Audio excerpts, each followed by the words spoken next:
So good morning, everybody. Good evening. We have a 3 p.m. in Poland right now. In most of the Europe is the afternoon. In US, we have we just started the day. But Del, you have a 10 a.m. As I'm guessing, yes? That's correct. Okay. Did you have a coffee already? Yeah, I've had two. Two. Ah. Okay. So what we have today for our audience is to a little bit dig in and talk about what IBM with the Spectrum Protect and Spectrum Protect Plus did in the last release. We have some few numbers, 817. So we have a 7 versions of the version of 8 and the third version of the Spectrum Protect Plus, yes? That's right. So we have a 45 minutes. Let's try with a little bit wrap up. So what's the weather right now? It's sunny, a little chilly, but it's springtime coming here, so we're excited about the warm weather. We have the same. We have a beautiful sunny weather since last few days. It's a little chilly, so quite the same. Excellent. Now, okay, for all of the audience, all of the questions, please put into the chat during the session. We'll do a Q&A in the end. So I don't want to disrupt Del, during the presentation. Of course, as some of you will know me, I will try to a little bit disrupt during the presentation, so Del will not have an easy way to go through all of the slides. Yes. Okay, that sounds good. So Del, the audience is yours. Please start, and I will be on the chat, and from time to time I will come back. Okay. Excellent. Thank you, Pawel. Go on. Okay. Well, again, thank you very much for setting this up, Pawel.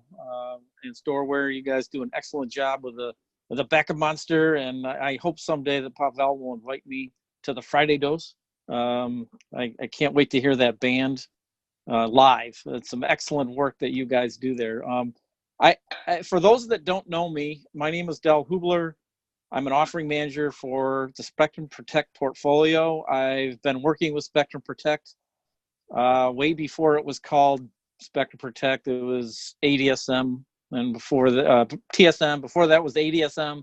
Before that, it was actually something called WDSF. So I go back to the early 1990s and wrote some of the code starting in the early 1990s. So I've been around the product for a while, and I love this product. There's so much about the product that's different than it was back then, backing up DOS and OS2 and AIXRT to a mainframe, right? So everything's different, but what's the same is we still have to protect the data. It's more critical now than ever. So thank you, Pawel, for setting this up. What I'd like to really do is give you a really quick couple of pager on what Spectrum Protect is. I think everybody in the Spectrum Protect Professionals LinkedIn group already knows what it is, but just as a reminder of all the cool stuff that it can do with Spectrum Protect, Spectrum Protect Plus, and Spectrum Copy Data Management, it's all about protecting your workloads, right? Hypervisors, VMs, applications, databases, and doing it in an extremely optimized way. We inventors of incremental forever technology in Spectrum Protect, leveraging that and snapshots, deduplication, compression, inline, software-based, and doing it to the target of your choice, whether it's a disk, a cloud, a tape, right? So you guys managing data protection have budgets that stay flat, but the amount of data you have to protect continues to increase, the new workloads coming in. So we try to make sure you can still accomplish that task of data protection. For those that's been paying attention, they saw that we introduced Spectrum Protect Plus, our new offering within the portfolio that's really meant for a number of different things around simplicity, around cost savings, around data reuse. So if you haven't seen this yet, make sure you talk to your IBM seller, talk to your business partner, and let me see if I can get this off of my screen here. Yeah, done. Yeah. Or snooze. Sorry, you'll see all my meeting invitations coming up here. So anyway, and many of the things around why we introduced Spectrum Protect Plus, because many people say, well, Spectrum Protect was doing a great job, but what it's doing, why did you introduce Spectrum Protect Plus? So there are a number of things that we are hearing from customers and the industry that says we need it easier to manage, we need it controlled with self-service, we need role-based access, we want to do a lot of automation, and we want it to be very proactive, right? We want to lower the cost, we want to automate. There's so many things that we want to do. And if you listen to folks like Steve Keniston and some of the other guests you've had on Friday Dose, you know that why we built Spectrum Protect Plus and all the excitement around it. And again, we built this so that everybody who's involved in data protection, it's not just the backup team anymore, right? It might be the DBAs, it might be the VMware virtualization administrators.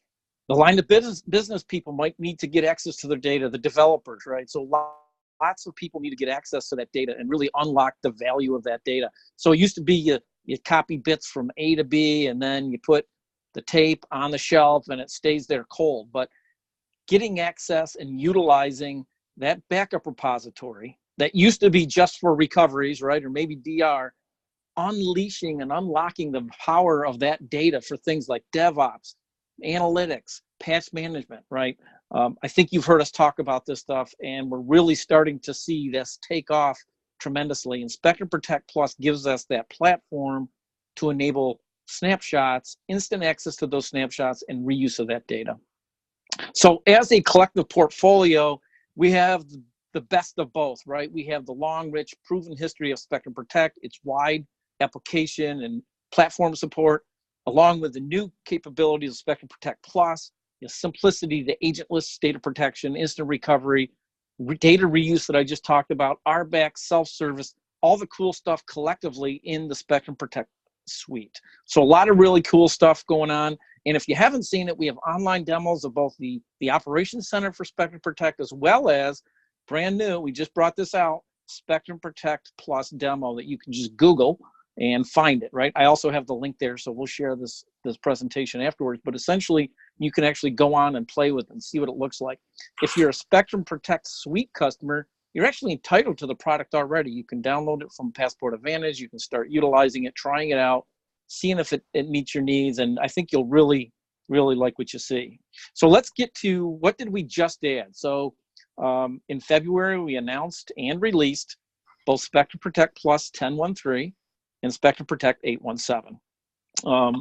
These two platforms brought a couple of new, really cool things to the business that you can start utilizing today to realize the value. So let me talk a little bit about those. This is a list, a summary list of what I'm going to talk about, and I have a page on each of these. So take a quick scan of these, and then we'll go into what you can actually do with the various new functions and features. So first of all, optimize offload to Spectrum Protect server. So in talking to many of our customers that say, hey, this Spectrum Protect Plus thing is really cool, and I'd like to actually leverage my Spectrum Protect backend to be able to store copies of that Spectrum Protect Plus data. And so we had a solution for this, right, in early versions of Spectrum Protect Plus, but it only worked for the VMware backups. And it required Spectrum Protect for VE in the middle, right? So in order to do offloads of Spectrum Protect Plus up to your Spectrum Protect server, you had to install VE, and it only worked for your VMware backups. So that's all changed now. With 10.13 that we just introduced, again, last month, first of all, you no longer need Spectrum Protect for VE. And guess what? It works for all your workloads. And it's incremental forever. So lots of really cool stuff that we brought with this. We actually introduced this by creating an S3 interface to our Spectrum Protect server. And we're doing the backups in an extremely optimized way. So no Spectrum Protect for VE anymore. You can offload to directory or cloud container pools on your Spectrum Protect server. It's currently not supported with tape. However, the tape support we're looking at later this year. Offloads to either primary or replicated vSnap copy. It leverages incremental forever, like I talked about before. You control the policy from the front end. Again, Spectrum Protect Plus has the simple SLAs with a policy management, and you can control all that. So you just store that in Spectrum Protect, and Spectrum Protect Plus SLAs will manage the policy of that data. You can actually instantly mount copies. So you have, let's say I have an Oracle backup. I create that backup. I've offloaded to Spectrum Protect server. I can actually mount that up and bring that back even though the backup has been offloaded to Spectrum Protect server.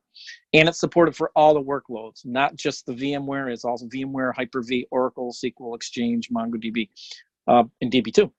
And it does require Spectrum Protect server 817 or later in order to get that capability. So really cool addition there. So Dale, Yes. as I understand, coming back to the previous slide, one more.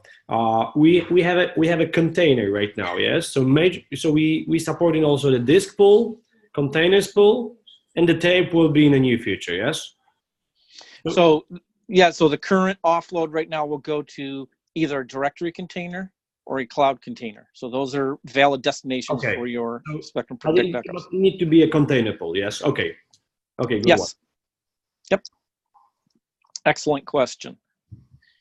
Okay, and then we also have the ability to do a direct offload to object storage. So let's say, for example, you decided, you know what, I don't want to offload it to a Spectrum Protect server for some reason. I want to actually offload it directly to IBM Cloud Object Storage or IBM Cloud Object Storage worm-capable enabled vaults, right? Or Amazon S3 or Azure Blob, right? So we added the ability to create a target for those vSnap offloads in the object storage that you see listed on the right side of your screen. So doing a direct offload for your data retention directly to IBM COSWORM, Amazon. So now you have some choices, right? You can offload it to your Spectrum Protect backup infrastructure, or you can offload it directly to object storage. So there's a lot of different values that you can realize from this, but it's your choice, right? A lot of customers want to do the offload directly to Spectrum Protect, and others say, you know what, for this particular workload at this destination, I actually want to go directly to Amazon S3, for example. So lots of different options that we give to you here. As I understand, we have an incremental backup, yes, also to the object storage directly, yes? So yes, that's correct. Okay. So it's important to emphasize. Yes, excellent point, and it's actually covered on this page here. So again, the two offload to both an on-premise COSWORM as well as offload cloud object storage, COSWORM, Amazon S3, and Azure Blob. So those are the current ones we support for both on-premise and cloud-based object storage. Again, it can offload from the primary or replicated vSnap copy. And as you just said, Pawel, it leverages incremental forever, and it's for all your workloads again. So you'll see similar attributes here. So really cool stuff, incremental forever, offload to the object storage for all your workloads. So, okay, so let's come in back. So we doing a snap. We grabbing this VM from. Let's have an example of the VMware. Yes. So we have a changelog tracking. We taking only the changes. We taking this changes to the vSnap repository. We have the duplicated data, and only the changes, that is, we replicate it to the secondary side to the object storage. Yes. That's correct. Okay. Okay, yes. So it's really good feature to have it. Yes, minimizes the amount of data you got to send over the wire, and you can mount that up as a restore point for your backup. So okay, you think it's a this is a starting path from the disaster recovery as a service. So if I will take all of my data into the S3 to the Amazon, so the next step maybe also will be to a little bit think about, can I, trigger and power on these machines on the secondary side, yes? Yes, excellent point, Pawel. So all you need to do, right? So there's always what we actually do in the vSnap repository, we create a very thin representation of those backups. So you can just start up a new vSnap somewhere else, and then point it to restore the database, we point it to that object storage, and you actually have that value. So that DR value, exactly what you just said, that DR value is there because your data is offloaded to wherever you chose, and all you require is a vSnap to access it. So yes. Okay, thanks. Go on. Excellent. And by the way, there's more details, a deeper dive on this stuff available in YouTube, and I'll show you that at the end. Trisha Zhang and Sean Sperry do an excellent job of taking a deeper dive into how some of this stuff works. So I'll leave you with that link at the end, and y'all can go take a look at that if it's of interest. All right. So high availability. So we documented how can I set up my Spectrum Protect Plus in an active standby situation, right? So I have VMware or Hyper-V availability services, and I want to make sure that my Spectrum Protect Plus server is always available by leveraging the high availability services of VMware and Hyper-V. So we show you how to do that. We have a tech note there. So again, I won't go into details, but we've documented how to set yourself up so that if you have a failure in your VMware or Hyper-V, you can leverage its high availability services to make sure your data protection environment's always up and running. The next thing I want to bring up is the simplified REST APIs for reporting and analytics. So we have a number of partners that leverage our REST APIs for portal integration, right? Whether that's ServiceNow or whatever portal that your favorite portal is, the RESTful APIs, which you can control all Spectrum Protect Plus operations through. We've simplified a number of these REST APIs specifically for reporting and analytics. So working with our own IBM GTS folks, as well as some partners that say, hey, I love the REST API stuff, but it's tough to get to some of the data that I need for reporting and analytics. Can you simplify it for me? And we did that, right? So go out and take a look at the REST API documentation. We've got it set up in the Swagger interface now, so you can just go, and it's very simple to understand and utilize and deploy quickly the REST APIs for reporting and analytics. All right, Mongo support. So here, this is something really cool. As a longtime Spectrum Protector, TSMer, ADSMer, we've been doing applications. We haven't introduced a new application in a while. So excited that we've got MongoDB support now here. You can take a look at what we've done with MongoDB, specifically around the community and enterprise versions 3.6.4.0. We don't support sharded databases yet. We're looking into that right now. Sharded databases can get extremely large, and the coordination needs to be there. But you can take a look at what we've got for MongoDB, and again, all controlled through that same simple SLA, RBAC controlled, self-service, REST API-driven interface, right? So just like you would go in and do an Oracle backup or a DB2 backup, you can leverage Spectrum Protect Plus interface to do the exact same thing for your MongoDBs. Your MongoDBAs, just give them access to their databases. Pawel, we don't want Pawel to touch anything because he tends to cause problems. We only give him access to these 3 Mongo databases. So that's what we do, right? So we have that RBAC control in there for the people that need to utilize those Mongo databases and maybe need to reuse those as well. Exchange, right? So we've here, we need Office 365 Exchange Online support, understand that. And for those that know me, I talk about the roadmap and where we're going later this year on that. But we had a number of customers that say, I'm not quite ready to trust my data in Microsoft's hands yet, my email data. I'm going to do Exchange Online on-prem, I should say, Microsoft Exchange on-prem, and I need you to back it up. So we added Exchange support last month, and you can see the versions of Exchange that we support, including item level restore. So Pawel sent me an email last week. It's got an attachment that has this really cool feature of vProtect, and I deleted it by mistake, right? So I can access thing, and I can restore that item from Exchange, right? So being able to... Pawel has the advantage because he can use a Kodo with the Spectrum that's right. to restore the data, so no worries. Pawel is on a good side, but in the SPP, of course, it's good to have. But this is my also 3 seconds, or just a reminder that if we have Spectrum Protect, if we have Office 365, we are also in a good shape because both companies, Stower and IBM, provides the really good integration on it. That's an excellent point, Pawel, and I think I point folks to your solutions all the time because you complement our product extremely well, and just really proud of the partnership we have with you guys. So thank you for reminding me there and not overlooking it. You can tell I get excited about the product, and I forgot about that. So thank you. It's my job. No worries. It's my job. Okay, excellent. Go on. All right. So that's the Spectrum Protect Plus. And by the way, that's not comprehensive of everything we added in 10.1.3. I have a link at the end. It'll point you to the user's guide. There's a number of other things that we added in regards to some of the GUI interface simplification that we've done. So you know, we only have 45 minutes, as Pawel said, and I wanted to cover some of the big items that, you know, folks have been asking for.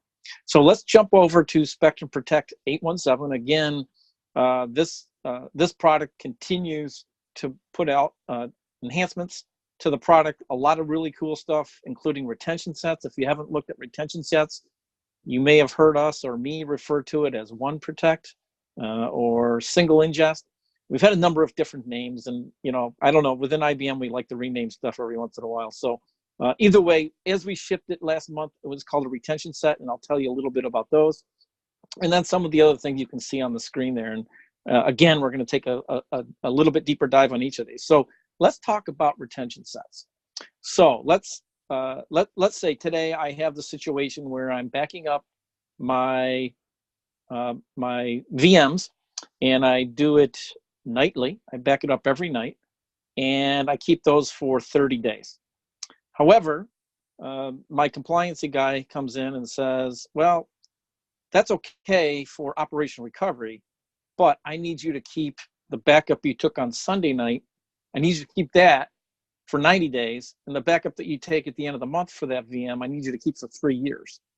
So how do I do that, right? So today you can do things like create a separate node name in Spectrum Protect and drive a different backup stream. Well, that's okay, and it works, but it requires a re-ingestion of the data. So what we added here last month is the ability to say, you know what? I can pick points, weekly, monthly, quarterly, yearly, and keep those for a different retention period. So we call these retention sets. So I can say, well, I do a nightly backup on this VM. The one that I take Sunday, I want that to be saved with a different policy. And the one that I take on the last day of the month, I want that to have a different policy again. So we can actually take that ingested data, that operational recovery data, convert it to long-term compliancy data without touching it, right? So we just tag it with a different policy. So you don't need to have multiple node names or anything. So you've heard us call this single ingest. It's all about data lifecycle management, and it's all policy-based and automated. So once you set it up, you don't need to worry about it. Now so now Pawel says, well, we're getting the lawyer came in and says, I need to have that backup from a year ago. We pull up the product. We actually see that recovery point now. So from the end clients, you don't even know that those retention sets are being created. They're just available as recovery points with different policies. So pretty cool. It's all handled by the Spectrum Protect backend. The other cool thing about this is we've made a special pricing availability for this. So for those familiar with the Spectrum Protect archive option, we will charge you the most inexpensive tier of storage, and that's usually for data that's on tape, designated archive. Well, we've expanded that definition that says any data that exists only in a retention set, we're going to give you that special pricing on the licensing for that data that we're managing for you. So a simplified ability to lifecycle your data as well as the lowest cost for that longer term data. All right, so the next thing is what we call server-mon integration, and without getting into details, the idea is that we're doing first failure data capture, meaning we are constantly pulling out important information from the running of the product as it's doing it, right? So when you call support, sometimes the support will ask you for a trace or some information, and you send it to them, you wait a couple of days, and then they ask you for some more. Well, what we've done now in 817 is right out of the box, we turn this thing on so that first couple of calls you have with IBM support should be extremely quick, because we've already been gathering that information in the background, and you simply essentially send that data with a click of a button up to IBM support, and we've got that first couple of questions that we typically ask you. So it's great. We're creating snapshots of this stuff on each of the days, so we see a historical representation of what's going on with the performance on what we call these snapshots of the health and status of your system. So we can take a look at that and draw some really quick analysis of what might be going on in your system. So that's in the box, that's shipped and turned on, so it's available to you with 817. We still have a lot of customers, and even more so now with some of the ransomware things and some of the malware that we're seeing out there, the need for air gapping and tape, right, with true tape. So we've added the TS1160 tape drive support in here into Spectrum Protect. You can actually get that on the 816 service stream too, for those that are still on the 816 service stream, but it's also in the box with 817.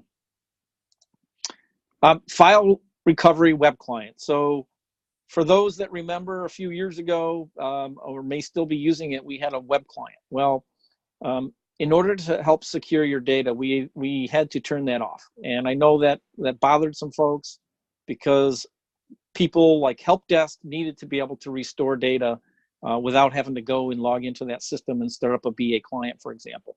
So what we did is we introduced what we call the Web Client 2.0, which is essentially a web portal to do file of recovery for the BA client. So you can see here that we've reintroduced the web client, so your help desk personnel, knowing just the Spectrum Protect user ID and password, can get in and help the end users restore their files.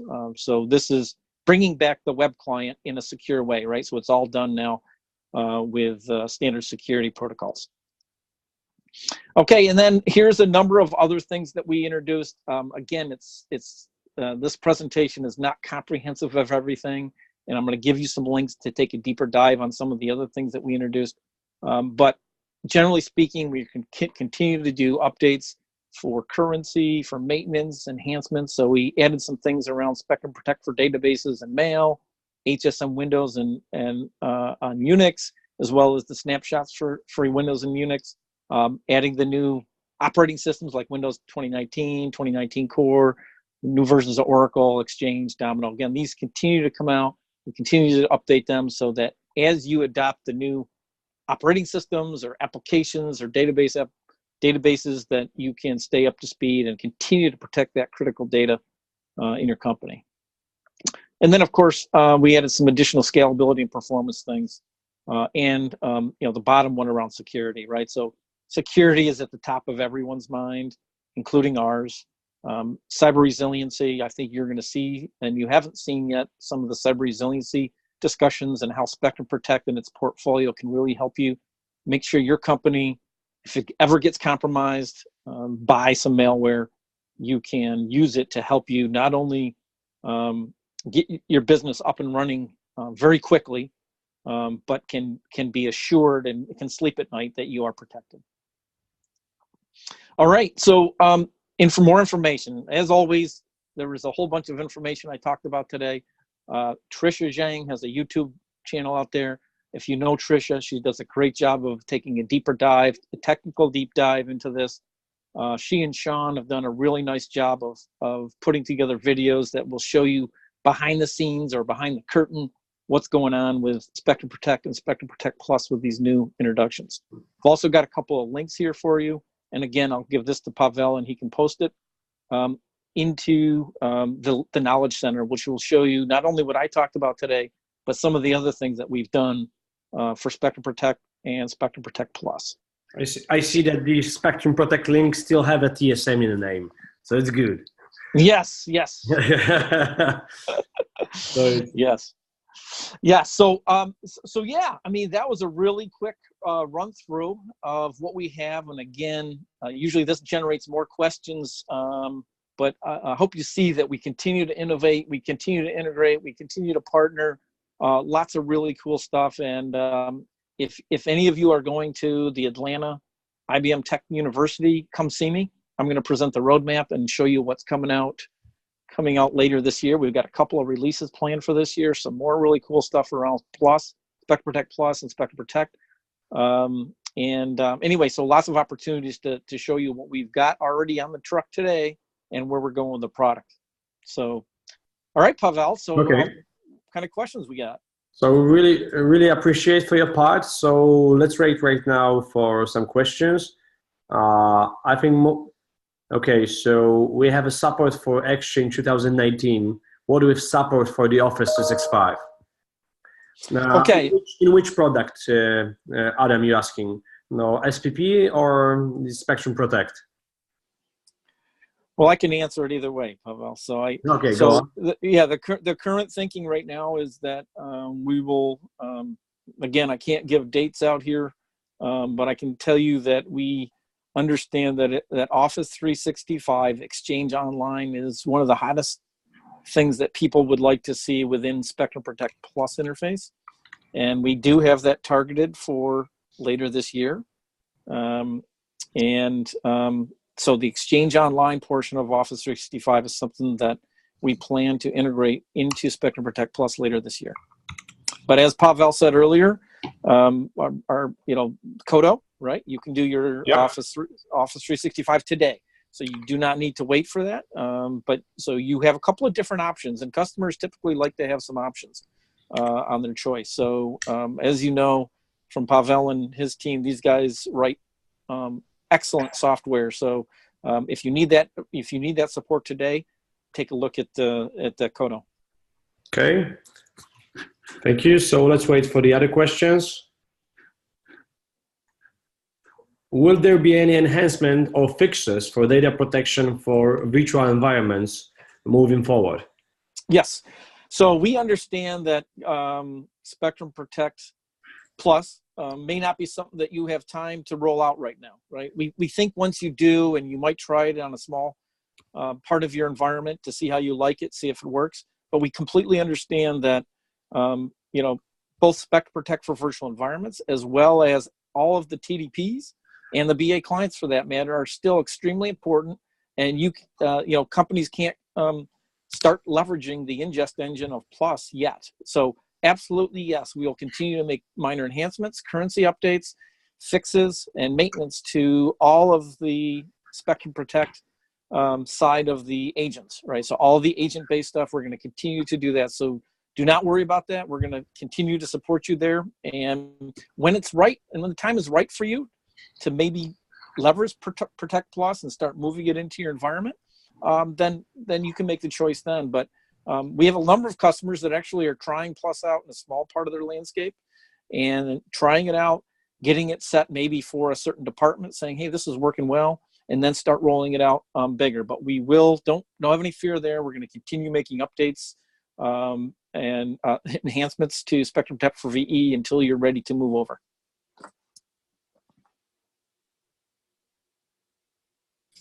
Okay, so let's wait for the others. So team, if you have any more, just put on a chat.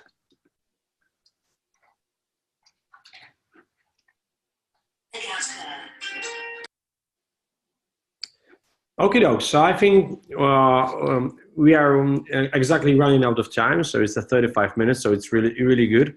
We're recording this session, so everybody who will be interested to see what's new in 8.17, 10.13 will be able to watch it. We are always, putting this on a YouTube after a few days. So I will also, of course, will emphasize and send the info on LinkedIn. So they'll really appreciate for your precious time. And hope to see you a few times in Europe this year. So you are more than welcome. Instead, I will need to go to the US, to grab a beer with you. Well, yeah, that's a great point, Pawel. And for those that are going to the Spectrum Protect Symposium in the fall in Europe, in Germany, in Dresden, I'll be there. Okay, so this is September. So we have a point that we'll meet. Okay. Good. Yes. We'll definitely meet there. But for those that don't know what I'm talking about, please take a look, and we can get you the information into LinkedIn Spectrum Protect Professionals group. But that's an amazing conference. It's a great time.